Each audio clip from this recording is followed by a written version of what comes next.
हरि नाम उच्चारायण श्रीमन्नारायण नारायण नारायण भजवन नारायण नारायण गज की टेर सुनी रघुनंदन गज की टेर सुनी नंदन गरुण छोड़ पग धारायण श्रीमन्नारायण बोले सत्यनारायण भगवान की जय। श्री सूत जी महाराज कहते हैं कि हे ऋषिवर, मैं आपको अंतिम अध्याय की कथा और श्रवण कराता हूँ, सावधान होकर सुनना। कि एक उल्कामुख नाम का राजा एक समय वन में जाकर अनेक निर्दोष पशुओं को मारकर विश्राम करने लगा। जब वह एक वृक्ष के नीचे विश्राम कर रहा था तो उसने देखा कि कुछ ग्वालवाल भक्ति पूर्व भगवान सत्यदेव का बट पूजन कर रहे हैं। राजा अहंकार के कारण उन ग्वालवालों के पास नहीं गए कि मैं तो पैसा वाला हूं, मैं तो इस देश का राजा हूं, और ये तुच्छ से ग्वालवाल हैं जो केवल गौचारण करते हैं, गैया चराते हैं।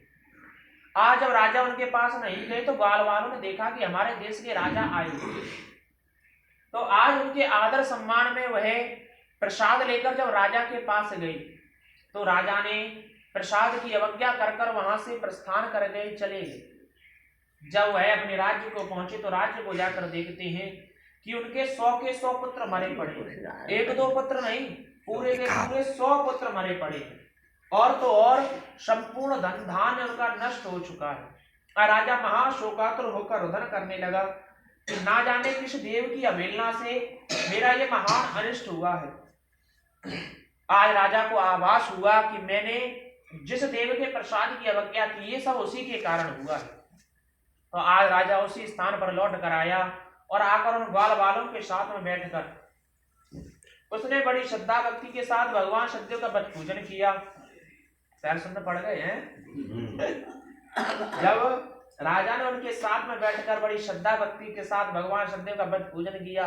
व्रत पूजन करने के बाद उन ग्वाल वालों को यथाशक्ति भोजन कराया और दिव्य दक्षिणा देकर उन सब ग्वाल वालों के चरण स्पर्श किए।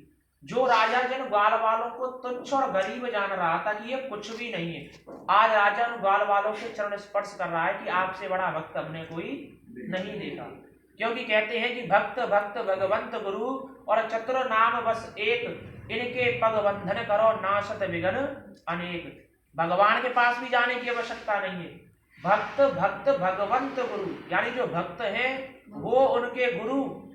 और ये 4 नाम बताए कि भक्त भक्त, 2 भक्त, भक्त भक्त भगवंत गुरु, इनके पग बंधन करो नाशत विघ्न अनेक, कि संपूर्ण पापों का नाश हो जाता है जो भक्तों के चरण स्पर्श करते हैं।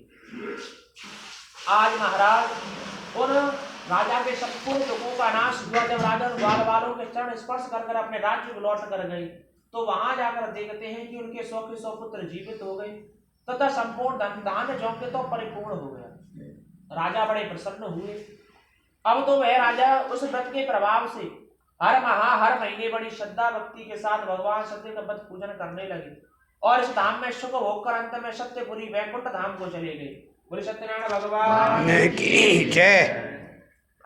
रेवा खंडे पंचाध्याय श्री हरे नमो नमः। चढ़ा दो सब, चढ़ा दो, चढ़ा दे, नहीं चढ़ा दे, बुरबा तीनों तो नहीं ना, कौन चढ़ा दो, कौन चढ़ा दो। तसला लेके आओ, 2 ईंट लेके आओ। तसला 2 ईंट, अच्छा ओके। तसला कहाँ है? और हवन की लकड़ी कहाँ है? और हवन की हाँ कल्लू आएगो, लाओ, कल्लू आएगो। ऐसा पाम फरफरे कर लेता था जब लकड़ी आ रही है, मुझे पूरे भरवा डाल ले, बैटरी याद ना आना पंडित जी। हाँ पता हो, समझ रहे हैं। हवन होगा अब, और क्या बनता होगा? कथा में तो गई कथा। बच्चों तुम तो 8 बजे बुला रहे हैं। साथी मतलब का है, उन्हें केवल करवावे दे मतलब वीडियो बनावे दे मतलब है गई वो का है?